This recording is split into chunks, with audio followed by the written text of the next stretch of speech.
Liputkes dimanapun kalian berada, balik lagi sama aku Iza di Happy Talk with Liputan Sumbawa.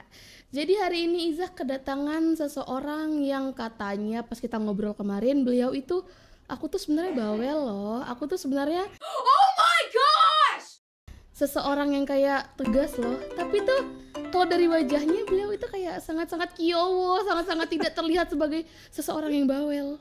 Kita langsung panggil saya. Halo Kak Fahmi. Halo Iza. Maaf tes oke. Halo Iza. Gimana Kak Fahmi? Sehat? Alhamdulillah sehat. Sebenarnya sedang berjuang melawan flu sih ini. Oh ya, lagi flu. Apa ya? Iya maksudnya kayak lagi cuaca kan kemarin habis berangin, sekarang panas lagi nih. Jadi kayak agak pancaroba ya. Pancaroba. Tapi minumnya dingin tuh. Gimana? Ya sudahlah, itu yang ada ya. Kita nggak bisa tolak rezeki, jadi diambil aja lah. Ya nggak apa-apa ya, yang penting aman. Udah dahaganya udah hilang ya. Sip. Kak Fahmi nih malam ini cakep banget di perpaduan hijau dan abu-abunya. Terima kasih. Tapi itu ada tulisan Go Green Go White. Ya. Itu baju dari mana sih? So Go Green Go White ini tagline-nya kampus saya, Michigan State University. Ini jauh-jauh kita datangkan dari Amerika. Waduh, dari kaos ya ini. Itu kena bea cukai berapa tuh? Nggak ada lah. Aman kan masuk koper. Nggak kena. Nggak kena ya? Bea cukai kemarin HP aja lah itu. Oh HP aja. Harus email kan, daftar email gitu. iya gitu. Bener. Itu sih yang kemarin agak mahal. Mahal ya kayak katanya ya? Mahal. Kemarin sebenarnya kan itu sebelum nyampe Jakarta, itu sebenarnya udah daftar dulu kan, kayak daftar apa ya? Registrasi untuk bea cukai. Iya benar. Jadi kalau kita registrasi terus turun di Soekarno Hatta, ngecek ngasih bukti registrasinya itu, kita hanya kita dapat amnesti $500. Jadi kayak berapa harga HP-nya dikurang $500. Jadi bayar pajaknya tinggal yang sedikit itu. Itu pun masih 1,2 juta waktu itu bayarnya. Jadi lumayan mahal sih. Waduh. Itu aja. Kenapa harus memilih HP yang dari luar sih? Kenapa nggak cinta Indonesia sih? Kenapa nggak HP Indonesia? kayak misalkan siapa tahu kan di luar negeri kayak aku ini loh mau jual HP ini kan kita di Facebook gitu kan. Aku mau jual HP minus gak ada kotak doang. Ada marketplace. Ya gimana ya, udah terbiasa aja sih pakai. Terus ya emang masih suka HP-nya juga masih bagus. Ya udahlah bawa sekalian aja deh kayak gitu. Rela bayar apa ini bea cukai demi ini. Sayang kan sebenarnya, tapi maksudnya kalau mau beli yang sama di sini kayak jatuhnya bisa jadi lebih mahal juga. Jadi kayak ya udah deh nggak apa-apa, mending bawa aja. Tadi Kak Fahmi ngomong Kak Fahmi ini dari Michigan ya. S2-nya berarti di Michigan. Iya benar-benar. Nah, S1-nya di UTS dong, kampus tercinta. Love nih Pak Ibu Rektor yang baru nih. Kami adalah alumni dan mahasiswa UTS yang sedang berkembang, insya Allah ya kita makin berkembang setelah keluar dari UTS. Dan ini adalah salah satu elang muda yang berhasil. Terima kasih atas didikannya. Gimana sih Kak? Amin ya Allah. Semoga semakin sukses ya. Amin. Dan teman-teman semua yang nonton. Kak Fahmi bilang Kak Fahmi di Michigan ya. Berarti S2 itu tuh beasiswa ibu apa beasiswa kan ada yang beasiswa ibu kan, beasiswa apa sih bahasa ini orang bilang beasiswa ibu ada beasiswa mama papa aja aku taunya. Ada itu tuh apa ada parents apa kayak gitu lah ini parent scholarship. Scholarship. Oh iya Soalnya aku pernah bercanda sama ini kalau Pak Opi nih mantan wakil mantan wakil dekan mantan wakil iniku wakil kaprodiku sekarang udah jadi ini wakil dekan. Kita bercanda sama beliau kan, bercanda aku beasiswa loh katanya. Terus aku bilang beasiswa apa Pak? Mom scholarship. Terus kita awalnya kan nggak terus saya mikir apa gitu, beasiswa ibu. Allahu Akbar, beasiswa ibu. Aku kira beasiswa apa gitu. Ya Allah Pak. Tapi kakak bu ini ya beasiswa gimana? Parents ini? Oh tidak. Bukan. Orang tuaku tidak sanggup membiayaiku sampai ke Amerika. Jadi kemarin itu untuk S2 ke Amerika, alhamdulillah dapat beasiswa dari namanya Fulbright, beasiswa Fulbright. Yaitu beasiswa dari pemerintah Amerika yang memang tujuannya untuk membangun pemahaman lintas budaya antara Amerika dengan negara-negara lain di seluruh dunia. Jadi beasiswa Fulbright ini banyak programnya. Jadi salah satunya beasiswa untuk pendidikan S2. Nah itu yang kemarin saya daftar dan alhamdulillah lolos. Jadi itu yang akhirnya nganterin saya ke Michigan State University. Berapa tahun yang lalu sih itu Kak? Saya mulai kuliah di MSU. Jadi singkatannya MSU ya, Michigan State University. Saya mulai kuliah di MSU itu tahun 2019. 2019? Iya. Wow. Itu sampai udah berapa tahun tuh, 5 tahun yang lalu ya? Iya udah lama. Hampir 5 tahun yang lalu. 2019, kemudian saya selesai itu Sebenarnya selesai tesis itu Januari 2022, tapi saya baru benar-benar selesai di MSU itu bulan Juni 2022. Jadi saya sekitar 3 tahun di Amerika waktu itu. Oh ya, berarti itu Kak Fahmi itu selain belajar, Kak Fahmi ngapain aja di sana? Oke, selain belajar, ngerjain penelitian sama dosen. Jadi waktu itu kerja di lab gitu, sempat jadi lab manager juga. Kemudian saya magang juga di sana. Jadi setelah selesai tesis, saya ngambil 6 bulan terakhir sebelum pulang itu untuk magang di reaktor biogas yang dimiliki sama MSU. Selain itu kalau di luar kampus saya organisasi juga. Waktu itu saya ikut Permias, Persatuan Mahasiswa Indonesia di Amerika Serikat, chapter Michigan State, chapter MSU. Waktu itu saya jadi ketua tahun 2020-2021. Kemudian saya gabung juga di IMSA, Indonesian Muslim Society in America. Saya sempat jadi ketua juga, jadi direktur untuk Students Division di tahun 2022 waktu itu. Nah, jadi itu kegiatan organisasi. Selain itu ya ini sih paling aktif di klub bulu tangkis juga gitu sama teman-teman mahasiswa sama profesor di sana juga yang suka badminton. Kita setiap hari apa ya waktu itu Selasa, Kamis sama hari Minggu kita latihannya bareng-bareng kayak gitu. Oke, berarti sampai Sumbawa ya masih aktif ya. Soalnya kapan hari itu aku kan main badminton kan, terus aku lihat kayak ini Kak Fahmi bukan sih, karena kan mataku rada ini kan, rada rabun kan. Terus aku nggak pakai software, nggak pakai kacamata. Terus aku memastikan Kak Fahmi nggak nih gitu loh. Nih, Kak Fahmi tuh kenapa akhirnya memutuskan untuk balik ke Indonesia? Kan sebenarnya kan orang-orang yang banyak nih yang keluar luar negeri, terus mata uangnya juga kan gede kan ya di luar negeri. Jadi kayak aduh, ya udah deh aku di luar negeri aja, aku ingin memperkaya diriku sendiri gitu loh. Kenapa Kak Fahmi memutuskan untuk balik ke Indonesia pada akhirnya? Sebenarnya banyak alasannya sih waktu itu.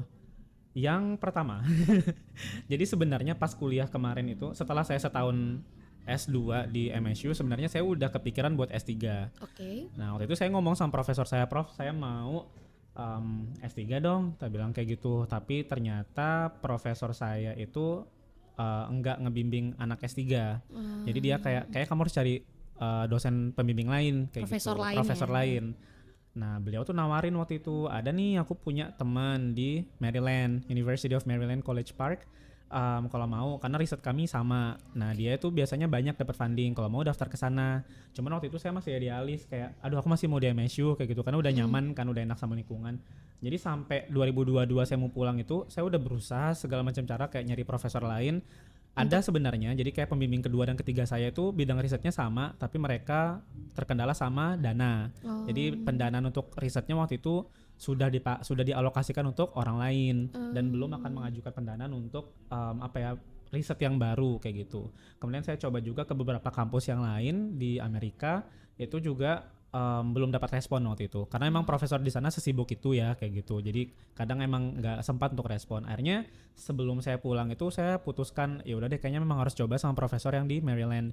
Akhirnya saya kasih tahu sama profesor saya sebelum pulang, saya mau daftar nih ke Maryland untuk fall 2023. Ya udah daftar aja dibilang. Akhirnya udah dikasih rekomendasi. Nah waktu itu ya udah, karena opsi saya untuk stay di Amerika belum ada. Saya memang waktu itu belum mau kerja sih, saya misinya masih pengen belajar dulu ya. Masih pengen nyelesain sekolah aja dulu. Kayaknya saya masih suka banget sama kampus dan saya masih suka dengan dunia perkuliahan. Jadi saya putuskan saya mau S3 dulu sebelum settle dengan kerjaan. Karena opsi saya waktu itu sudah habis, ya udah saya pulang ke Indonesia untuk ngambil gap year. Selain itu juga sebenarnya yang bikin saya pengen pulang keluarga sih, karena saya 3 tahun kan kuliah di Amerika. Sebenarnya S2 tuh 2 tahun ya normalnya. Tapi saya waktu itu telat COVID kan. Jadi 2019 tuh akhir kan, saya mulai perkuliahan tuh Agustus 2019.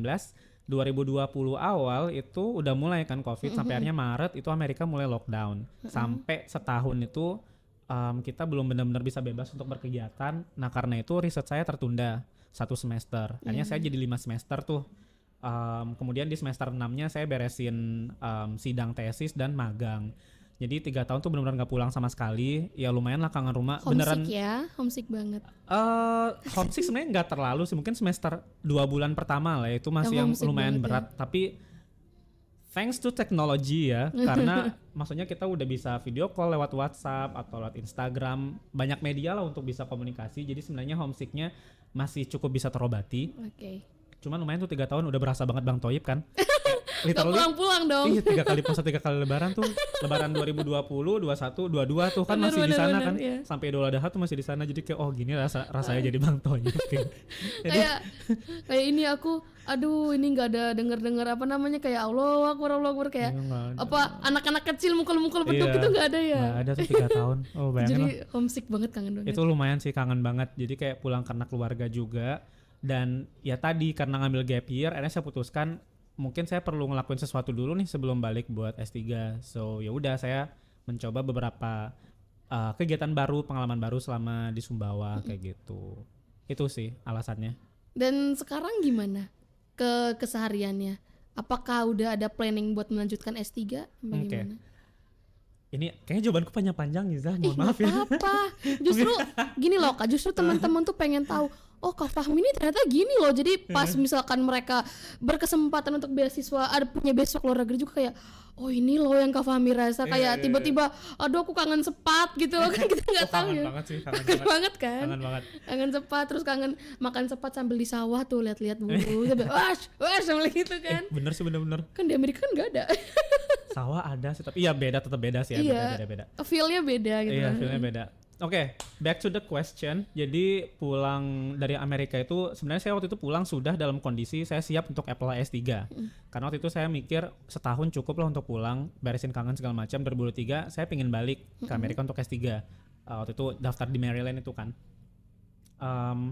Pulang ke Sumbawa waktu itu saya menikmati masa pengangguran dulu 2 bulan.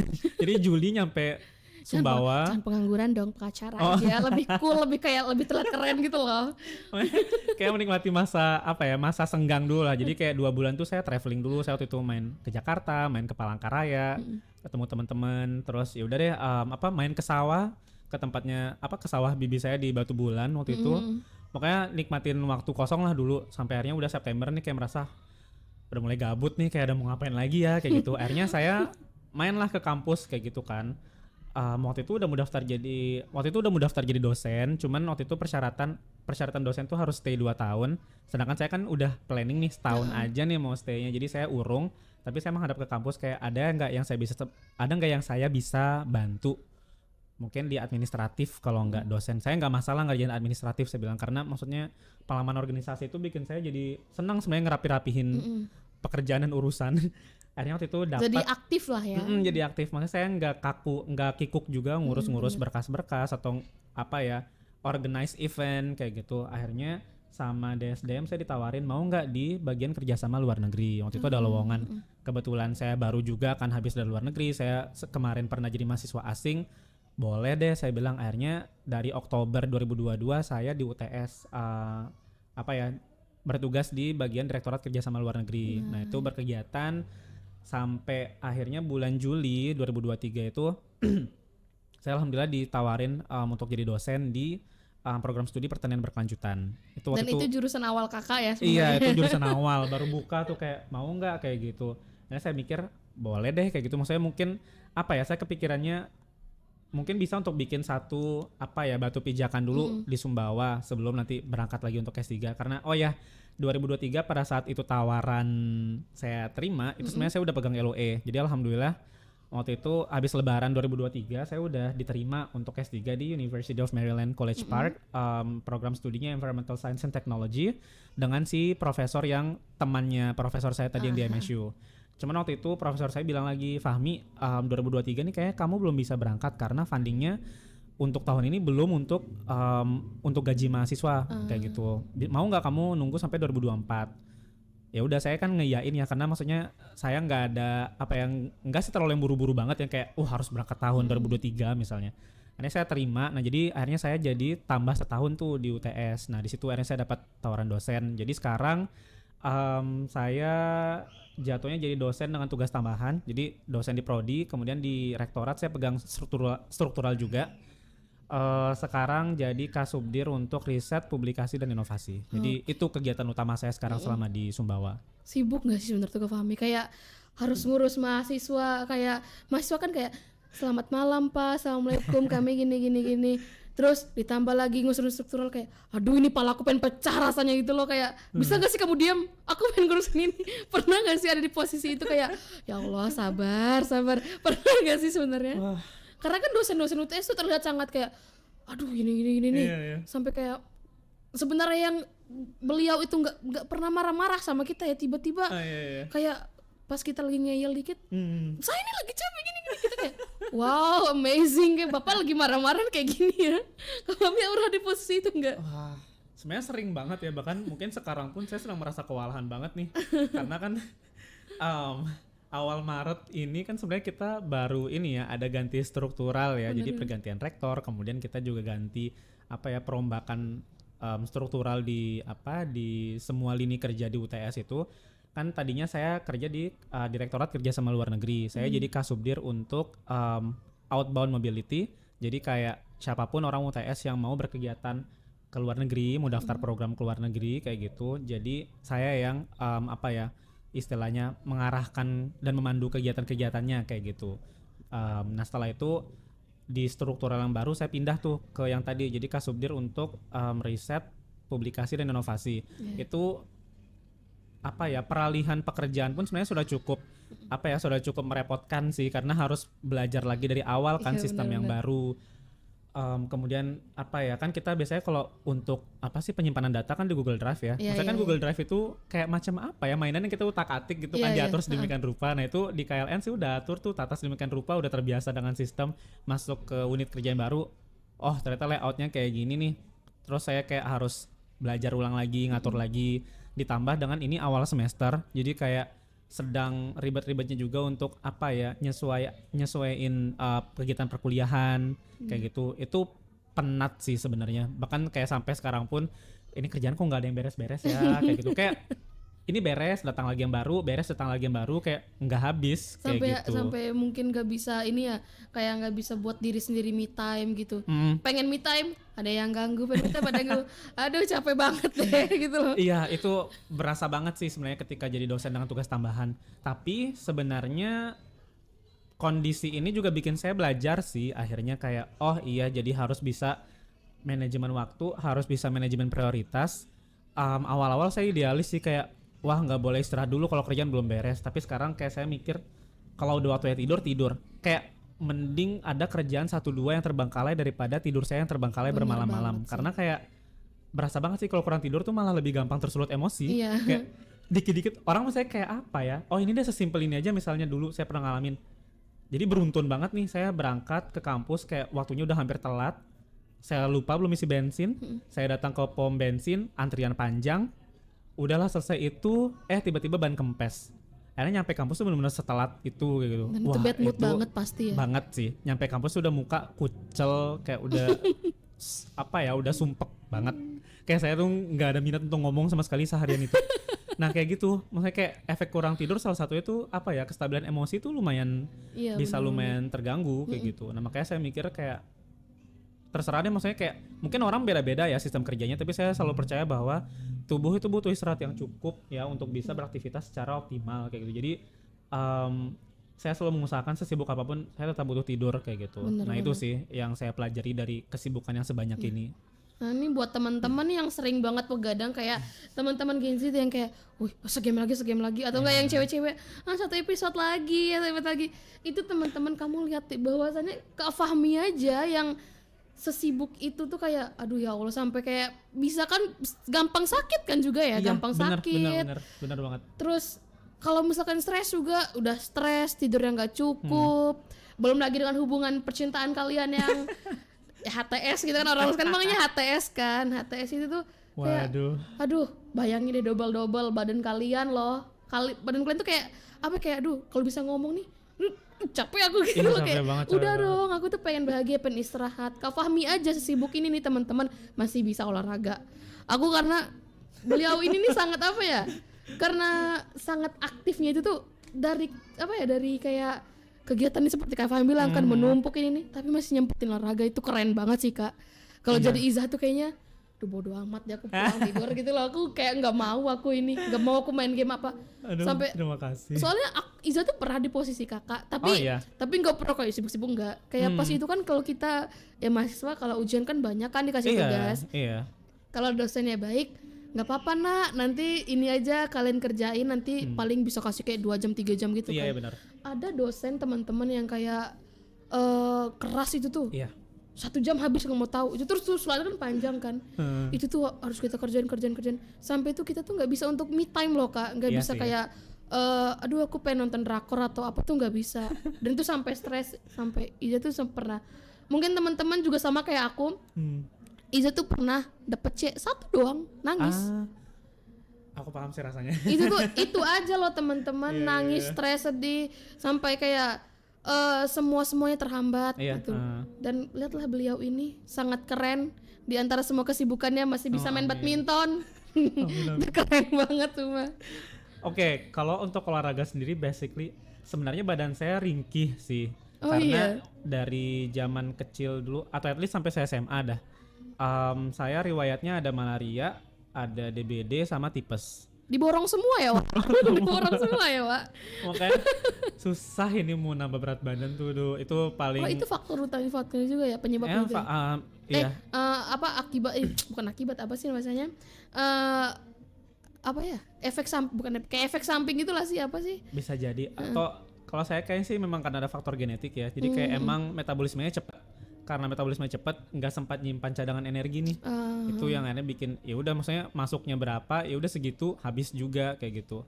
Nanti tambah sama sakit ya udah makanya tambah susah nih tumbuh gitu. Tapi itu enak loh. Nah, karena apa namanya? Cewek-cewek soalnya kayak gitu Kak, kayak ya?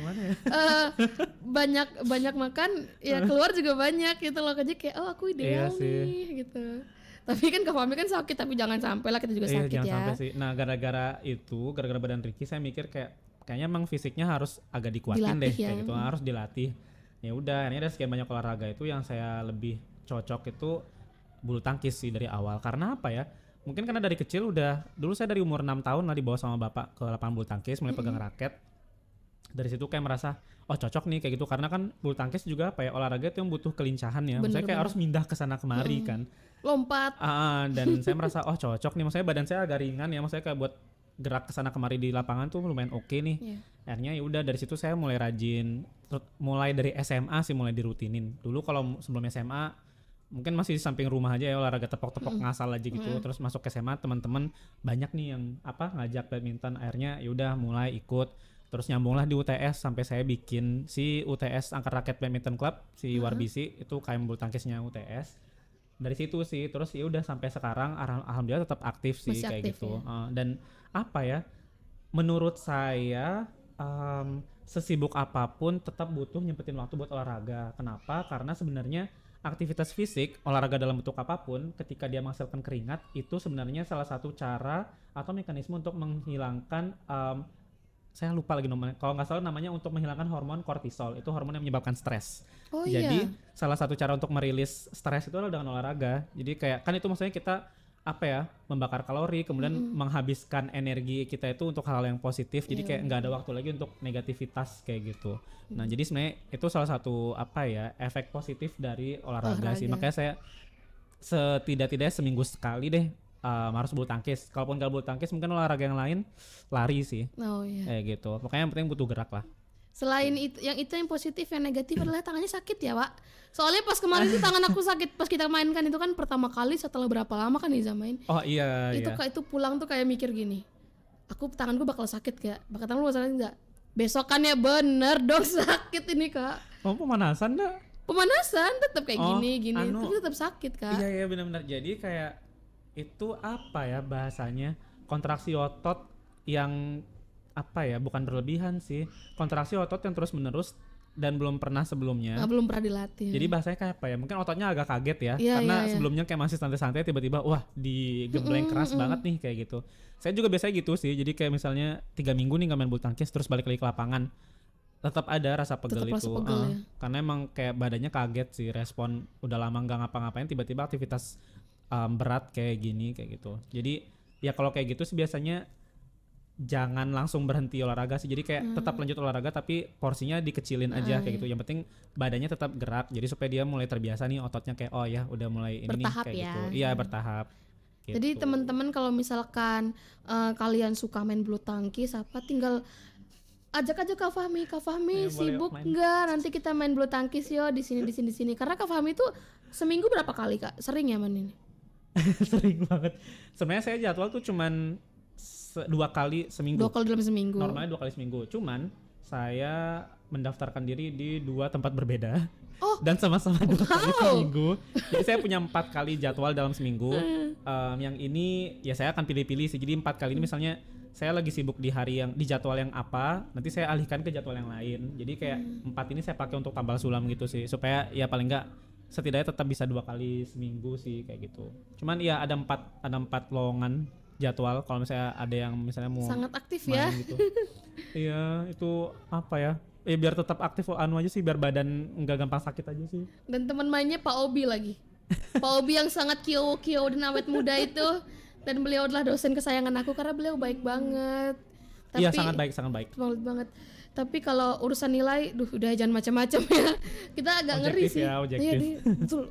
Pak Obi tuh dia tuh sangat kayak bercanda-bercanda, tapi pas kasih nilai, aduh ini kayak nggak ada tolerannya deh. Bener-bener, aduh gila Pak Obi, keren banget beliau. Tapi fun fact ya sebenarnya, oke, saya panggilnya Kak aja ya. Jadi saya kenal sama Kak Obi ini tuh dari SMP. Kelas 1. Saya umur 13 dulu. Jadi Kak Obi ini salah satu pendiri, kita punya organisasi namanya Forum Komunikasi Pemuda Samawa. Nah itu Kak Obi itu salah satu pendirinya. Dan dulu saya kenal sama beliau tuh gara-gara kegiatannya si FKPS ini. Dari SMP tuh kenal. Terus waktu SMA ada kita kegiatan namanya leadership training. Jadi kayak pelatihan kepemimpinan buat ketua organisasi gitu. Saya jadi panitianya kan. Ya udah dari situ makin kenal.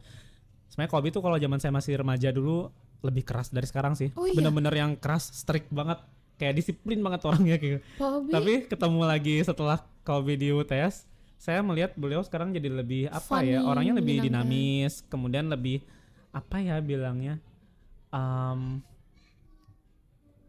aku kehilangan kata-kata bilangnya. Menyenangkan. Iya, maksudnya lebih terbuka. Seceria itulah. Orangnya jadi lebih terbuka, lebih ramah juga. Maksudnya kayak bener-bener sangat terbuka dengan siapapun yang mau berteman atau siapapun yang mau belajar bareng kayak gitu. Saya merasa Kak Obi itu selalu membawa aura positif dari dulu sih, tapi sekarang tuh bahkan jadi lebih bersinar gitu loh. Karena kayak yang kamu bilang tadi tuh kayak keceriaannya, sifat bahagianya tuh terpancar banget. Iya bener. Dan itu tuh selalu setiap beliau ngajar tuh itu tuh kayak kayak jadi power dia buat kita yang awalnya bete, aduh capek banget deh kuliah ini, tapi pas beliau ngajar kita tuh sangat menanti-nanti loh. Kayak diajar Pak Obi gitu karena senang menyenangkan itu. Bener. Dan sumpah Iza speechless banget, nggak percaya masa Pak Obi yang selucu itu dia lebih keras daripada ini. Iya, dulu tuh sangat-sangat disiplin, tegas kayak gitu. Agak kaget sih Pak. Nanti kalau ada mesin waktu Iza pengen deh balik ke masa lalu kayak wow, ini kan dosenku yang semenyenangkan itu. Oke, for your information ya teman-teman, aku tuh kenal Kak Fahmi. Iza tuh kenal Kak Fahmi itu sebenarnya mungkin banyak yang nanya, kan Kak Fahmi kan dosen, kenapa nggak dipanggil bapak, kenapa nggak dipanggil ini, kok bisa kakak? Soalnya tuh begini teman-teman, ini cerita sedikit ya, kita balik ke tahun lalu ya. Iza itu ketemu Kak Fahmi itu pas acara NUS ya. Iya benar. Yang persiapan itu kan, persiapan NUS. Terus di situ tuh kita belum tahu kalau Kak Fahmi ini yang ngebimbing kita gitu. Akhirnya di situ tuh ketemu Kak Fahmi sekali 2 kali. Kiranya Kak Fahmi tuh ini loh kayak bukan dosen dan bukan staf kampus, cuma kayak gimana sih? Kayak jadi jubirnya kampus gitu loh, untuk membantu ini loh kegiatan ini. Terus udah kita deket panggil kakak apa segala macam, menyenangkan. Kak Fahmi juga orangnya kayak tidak terlihat seperti dosen guys, karena beliau ini ya seperti, jujur aku tuh kalau misalnya Kak Fahmi ngakunya aku baru selesai S1, aku percaya banget. Amin. Bener-bener karena nggak ini bukan gak ada aura dosennya, tapi memang kayak anak muda gitu loh. Cara pembawaannya Kak Fahmi ngobrol sama kita kayak ya kita nggak ini, buktinya aja aku sama Kak Fahmi sekarang aku udah tahu beliau adalah seorang dosen, ya tetap asik, tetap biasanya kan kayak ya Pak, tapi enggak. Jadi itu akhirnya kita manggilnya kakak. Dan tadi tuh ada yang nanya gini, kok manggilnya kakak? Kan Kak Fahmi kan UTS angkatan pertama ya?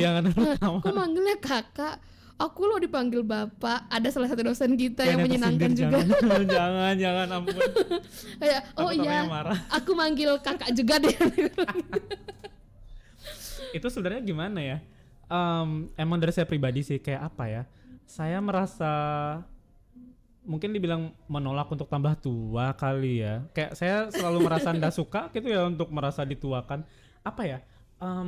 Coba sih ingat-ingat dulu. Mungkin paling banyak pengaruhnya pada saat di Amerika sih. Jadi maksudnya di Amerika tuh saya lihat orang-orang yang bekerja itu benar-benar lintas generasi. Maksudnya bahkan apa ya? Seumuran nenek kakek yang 60 ke atas plus itu 60 70 itu tuh masih aktif kerja. Ada yang jadi kasir di supermarket, ada yang mungkin jadi front office, ada juga bahkan yang masih kuat untuk jadi jadi driver di bus bus kota atau bus kampus kayak gitu. Ini seproduktif itu, dan mereka selalu bilang bahwa ketika misalnya saya sebutin umur saya gitu kayak how old are you misalnya gitu, I'm some years kayak gitu saya bilangnya. Oh my god, you're still so young kayak gitu kan. No, I'm not that young. I'm almost segini misalnya kayak gitu. No, it's still really young dia bilang kayak gitu. Kalau di Indonesia beda lagi ya. Beda lagi. Jadi kayak di sana itu kayak apa ya? Even under 40, sebelum kamu 40 tahun pun kita tuh masih muda menurut mereka. Bahkan yang 40 pun sebenarnya masih, mereka bilang sampai let's say 45 kamu tuh masih muda, dibilang kayak gitu loh. Jadi kayak ketika saya sebutin umur, mereka bilang kayak kamu masih muda sekali kayak gitu.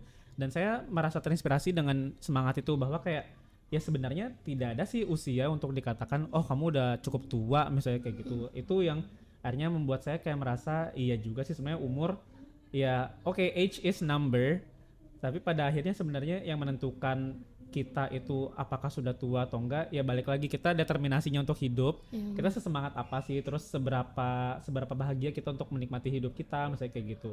Jadi kayak akhirnya setelah itu saya pulang ke sini tuh kayak membawa semangat. Saya nggak peduli sih umur saya berapa misalnya kayak gitu, kayak mau nanti 30, 40, saya merasa bahwa saya tetap berhak untuk merasa muda dan membawa diri saya menjadi orang muda.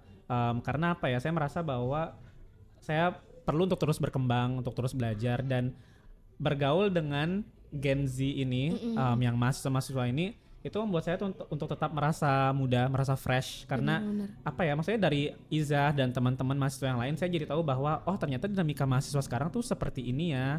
Kayak mungkin dulu dinamika pas zaman saya lebih ke misalnya kayak fokus untuk mencari pekerjaan, misalnya kayak gitu, harus kerja di perusahaan ini, harus jadi PNS segala macam. Tapi di Gen Z ini mereka mikir, saya mau jadi content creator, saya mau jadi pengusaha, saya mau menjadi ini itu segala, saya mau jadi digital marketer misalnya, saya mau jadi pebisnis e-commerce misalnya. Sesuatu yang mungkin pas saya kuliah dulu nggak terlalu banyak yang ngomongin, tapi sekarang orang banyak banget ngomongin itu, misalnya tentang apa lagi ya, social brand misalnya kayak gitu-gitu kan. Banyak personal branding sekarang jadi bisnis juga kan, bahkan kayak orang-orang ada yang menawarkan jasa, ini nih untuk untuk memperkaya website kamu, mempercantik tampilan media sosial kamu supaya menarik segala macam.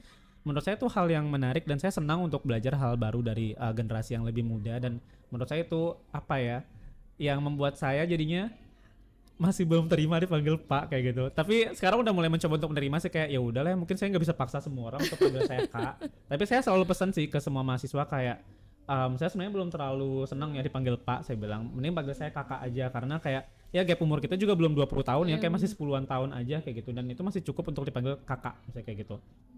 Tapi mungkin karena mahasiswa terbiasa ya, dosen-dosen yang lain juga dipanggilnya Bapak, Ibu kayak gitu. Mungkin kasihan juga kalau saya paksa harus gonta-ganti di kepalanya kayak ini panggil siapa ya, Bapak atau Kakak misalnya kayak gitu. Jadi yaudah saya terima aja kayak gitu, nggak masalah deh kayak gitu. Mungkin itu bentuk bentuk hormat juga ya. Ya udah deh, saya hargai juga kayak gitu. So kalau misalnya ketemu panggil Kakak, saya akan senang banget sih kayak gitu. Tapi kalau mau respect dengan Bapak ya udah nggak apa-apa deh. Dan Kak Fahmi juga tidak karena Kak Fahmi merasa kayak aku masih cukup muda loh, jadi untuk belajar yang seusia Iza tuh ya no problem ya kan. Selagi kamu tahu dan aku tidak tahu ya aku pengen belajar sama kamu gitu loh. Nggak ada gengsi ya, biasa kan kalau orang kan kamu mah atau apa sih, aku lebih muda dari kamu, aku lebih tua dari kamu, aku lebih lama lah hidupku daripada kamu gitu loh. Kebanyakan orang kayak gitu. Tapi Kak Fahmi menolak keras hal-hal seperti itu ya, kayak selagi kamu bisa, aku pengen belajar sama kamu kayak gitu. Setuju. Itu benar banget. Dulu saya ada pengalaman soalnya pas di Michigan State, pas saya kerja di lab, itu teman-teman satu prodi saya itu sebenarnya bahkan ada yang setahun 2 tahun lebih muda bahkan kayak gitu, tapi mereka bisa menunjukkan kapasitasnya gitu, apa leadershipnya, terus kapasitas keilmuannya. Jadi saya berkesimpulan bahwa sebenarnya mau umur berapapun semua orang bisa kok jadi orang yang kompeten kayak gitu. Semua orang juga bisa untuk diberikan tanggung jawab, bisa mengemban amanah kayak gitu. Jadi saya merasa nggak ada yang salah dengan belajar dari orang yang lebih muda, dan saya bahkan sebenarnya senang sih, makanya sekarang juga kalau misalnya di kelas itu bahkan sering saya mahasiswa tuh tiba-tiba ngasih informasi baru yang saya belum pernah dengar nih, atau misalnya saya pernah dengar tapi belum familiar, bisa nggak kamu jelasin lagi misalnya kayak gitu. Nah itu saya jadi merasa sebenarnya dalam perkuliahan itu transfer ilmu harusnya nggak satu arah, karena mahasiswa pun kan datang ke kampus tuh dengan latar belakang yang beda-beda banget kan. Banget. Bisa jadi ternyata dalam topik perkuliahan itu ada mahasiswa yang punya pengalaman real yang dialami sendiri misalnya. Itu bisa jadi kasus yang menarik untuk dipelajari sebenarnya kayak gitu. Oke, jadi kita balik ke Michigan ya. Izah pengen tahu deh, Kak Fahmi kan S1-nya kan di UTS tuh. Terus tadi udah cerita juga kalau misalkan S2-nya dari Michigan sendiri, Michigan itu sendiri. Nah, itu gimana sih Kak caranya bisa dapetin beasiswa Michigan itu? Berbagi kiat-kiat untuk teman-teman yang sekiranya mungkin aku mau lanjut S2 nih tapi aku bingung di mana. Kak Fahmi ini kan Michigan, gimana dong caranya, pengen tahu. It's another good question, dan jawabannya lumayan panjang. Coba saya persingkat dulu. Jadi sebenarnya kalau untuk studi ke Amerikanya dulu mungkin ya. Jadi kayak saya emang udah lama banget sih pingin studi ke Amerika. Mungkin dari SMP dulu udah kebayang mau ke Amerika dong, mau ke Amerika deh kayak gitu. Karena maksudnya Amerika itu bisa dibilang kayak pemimpin dunia di banyak hal kayak gitu loh, banyak bidang. Jadi saya merasa bahwa kalau saya bisa ke Amerika berarti peluang saya untuk menjadi pemimpin besar itu juga semakin terbuka kayak gitu, semakin gede peluangnya. Nah, ini dari situ saya pupuk sedikit-sedikit tuh dari SMP. Akhirnya saya sadar saya harus belajar bahasa Inggris. Kemudian saya harus sekolah yang rajin, paling enggak nilai-nilai saya jangan sampai jelek-jelek banget lah kayak gitu. Aktif organisasi, karena saya sadar bahwa kayak sekolah harus seimbang sebenarnya, jangan sampai cuman akademik aja. Padahal sebenarnya kan kalau di luaran itu aktivitas kita bukan cuma seputar akademik kayak gitu. Gimana bersosialisasi dengan orang, soft skills kayak gitu. Akhirnya masuk ke UTS. Saya ingat perkataan satu dosen saya dulu, namanya Mbak Sausan Nafisah. Beliau bilang ke saya dan teman-teman saya, UTS itu kampus baru. Kalau misalkan kamu pakai strategi yang sama dengan strategi yang dipakai oleh anak-anak di UI, ITB, UGM, UNRAM, sebutlah semua kampus-kampus yang sudah berdiri itu, ya kamu akan tetap kalah. Karena misalnya ketika kamu kualitasnya sama dengan mereka, yang dilihat apa? Nama kampusnya. Iya, benar. Bukan pilih kasih sih, tapi kan maksudnya orang-orang misalnya mau rekrut kita kerja juga ngelihat track record ya, maksudnya alumni dari sini tuh emang gimana nih kualitasnya kayak gitu kan. Pasti akan kalah. Jadi beliau pesan, jadi kita harus coba strategi yang lain. Maksudnya kayak make your own path, make your own specialization, and make yourself special in your own way. Itu pesan beliau. Jadi kayak akhirnya dibentuklah saya dan teman-teman saya itu lewat berbagai kompetisi, kegiatan pertukaran mahasiswa, berbagai kegiatan yang memang bisa mengasah kemampuan kami, hard skills, soft skills. Jadi kayak diikutin lomba ke Amerika, terus saya ikut waktu itu program pertukaran pemuda juga ke Amerika. Yang itu akhirnya sebelum S2 ini ya? Yang mana? Sebelum S2 yang pertukaran. Iya, sebelum S2, benar-benar. Jadi waktu itu sebelum S2 saya alhamdulillah ikut kompetisi bioteknologi di Amerika, di Boston waktu itu. Saya satunya bioteknologi UTS. Kemudian saya sempat magang riset di Jepang itu 3 bulan di tahun 2015. Di Jepang? Itu masih aktif kuliah apa enggak? Iya, masih aktif. Masih aktif. Semester berapa tuh, Kak? Masuk semester 4 waktu itu. Jadi Kakak yang magang, teman-teman yang lain apa kuliah apa waktu gimana? itu masih kuliah. Jadi saya akhirnya waktu itu ada perkuliahan jarak jauh, ada juga yang saya harus ngejar kuliah setelah pulang ke Indonesia waktu itu. Emang karena kesempatannya waktu itu spesial juga sih, jadi kayak berkat kerja kerasnya dosen saya, Bapak Dr. Arif Budi Witarto waktu itu, beliau yang bikin jembatannya untuk ke Jepang waktu itu. Akhirnya seleksi segala macam, saya berangkat. Ya udah kayak gitu dapat kesempatan itu. Kemudian sebelum saya wisuda saya dapat pertukaran mahasiswa di Amerika juga. Jadi kayak beberapa pengalaman internasional itu, dulu juga UTS sempat ngadain beberapa event juga. Dari banyak program itu sih, jadi saya kebentuk mindsetnya bahwa saya itu cukup kompetitif untuk bersaing dengan siapapun, karena saya melihat selama saya 4 tahun di UTS saya mampu kok ternyata untuk berprestasi kayak gitu. Jadi mentalitas itu yang akhirnya saya bawa. Pulang dari pertukaran pemuda yang di Amerika itulah si beasiswa Fulbright tuh pas banget buka. Kebetulan saya juga udah wisuda waktu itu kan, udah transkrip udah keluar. Ya udah, saya akhirnya langsung daftar. Alhamdulillah dengan berbagai pengalaman yang saya dapat, jadi organisasi, kompetisi, magang, riset, pengalaman penelitian juga sama dosen, ikut event-event internasional. Alhamdulillah Fulbright cukup mempercayai saya untuk menjadi salah satu penerima penghargaan, penerima beasiswanya. Nah jadi itu sih mungkin kuncinya, balik lagi ya ke tadi tips and trick. Sebenarnya yang paling penting itu persiapan sih, dan bukan persiapan yang kayak 2-3 bulan menjelang daftar beasiswanya, tapi kayak persiapan bagaimana kita membangun kita bilangnya portofolio ya, membangun portofolio, membangun CV, memperkaya diri dengan banyak pengalaman kayak gitu, pengalaman-pengalaman yang positif. Sebenarnya itu yang akan bisa mengantarkan kita untuk mencapai misalnya beasiswa untuk lanjut studi ataupun untuk mendapatkan pekerjaan yang kompetitif misalnya. Jadi untuk adik-adik yang mahasiswa, mumpung sekarang masih di kampus, itu gunakan waktu yang masih ada ini, manfaatkan sebaik-baiknya untuk memperkaya diri dan kapasitas diri lewat yaitu tadi berbagai kegiatan itu. Karena sebenarnya nanti orang melihat kompetitifnya kita, melihat kompetensi kita itu dari pengalaman-pengalaman yang kita punya itu. Gitu. Jadi Kak Fahmi ini sangat bermanfaat banget.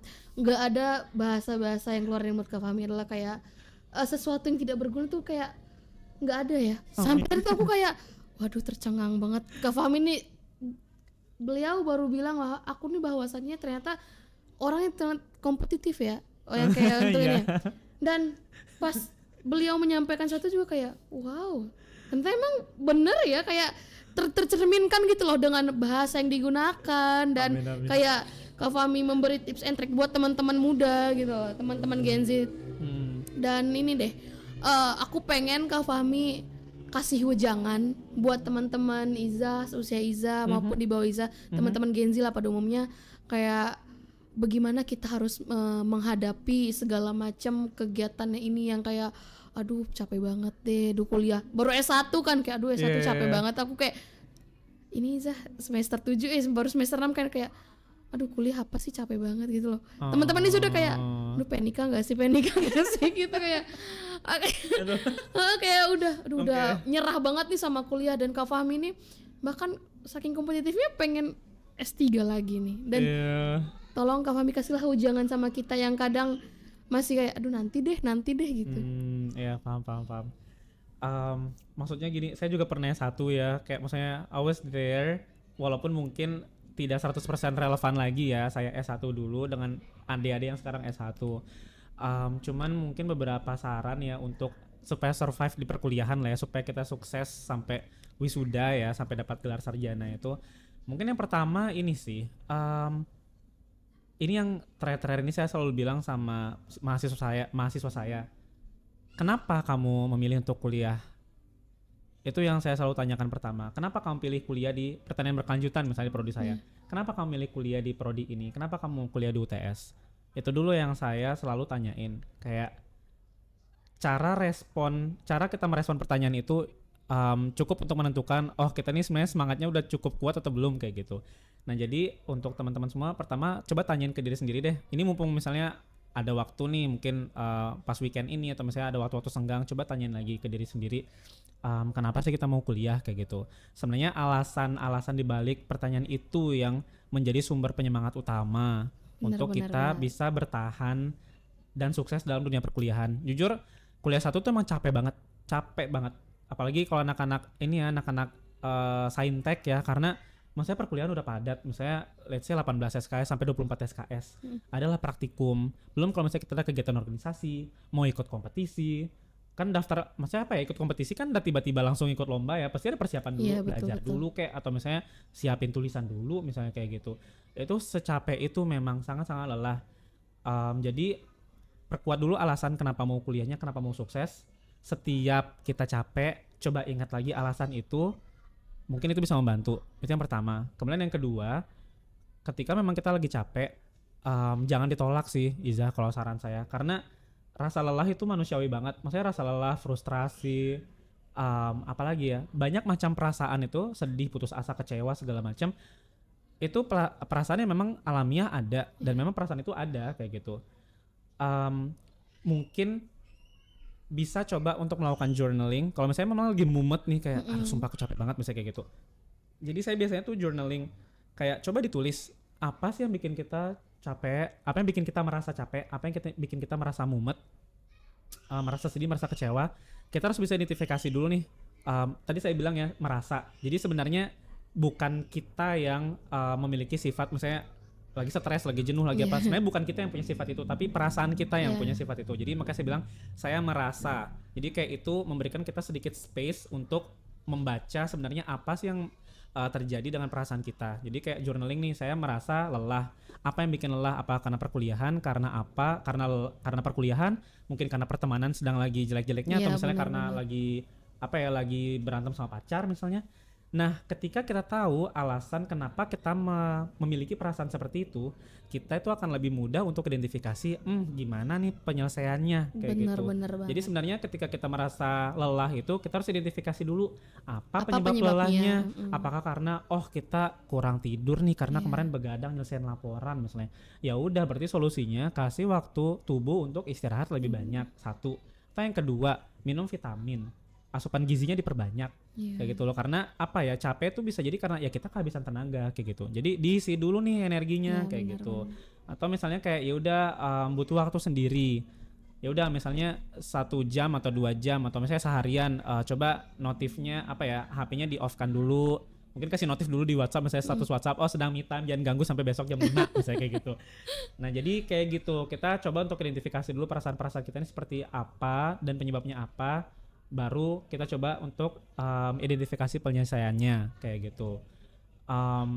Apalagi ya, itu yang pertama tadi, cari dulu alasannya. Yang kedua, kenali dulu jenis emosinya, apa penyebabnya.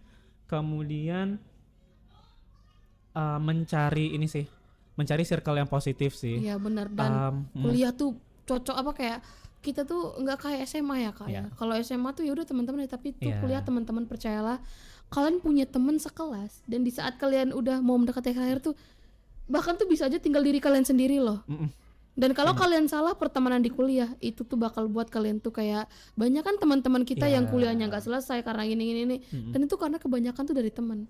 Dan daripada kalian memilih teman yang salah, lebih baik kalian sendiri. Itu sih kalau dari Izzah sendiri ya. Tapi kalau dari Kak Fahmi itu gimana? Sebenarnya mencari lingkungan yang positif itu krusial untuk menghadapi yang tadi tuh, yang masa-masa capek dan sulit itu. Karena mungkin ada sih beberapa orang yang dia ya udah solo fighter aja deh, maksudnya kayak susah senang udahlah sendiri bisa kayak gitu. Tapi sayangnya tidak banyak orang juga yang bisa seperti itu. Ada banyak juga orang yang butuh untuk disemangatin, butuh untuk didengar, dipupuk, dikasih semangat kayak gitu. Nah, punya circle pertemanan yang positif dan suportif itu akan sangat membantu kita bisa melewati masa-masa sulit. Circle positif ini bukan berarti cuma teman ya. Ya kalau misalnya punya teman yang positif kayak gitu, alhamdulillah bagus.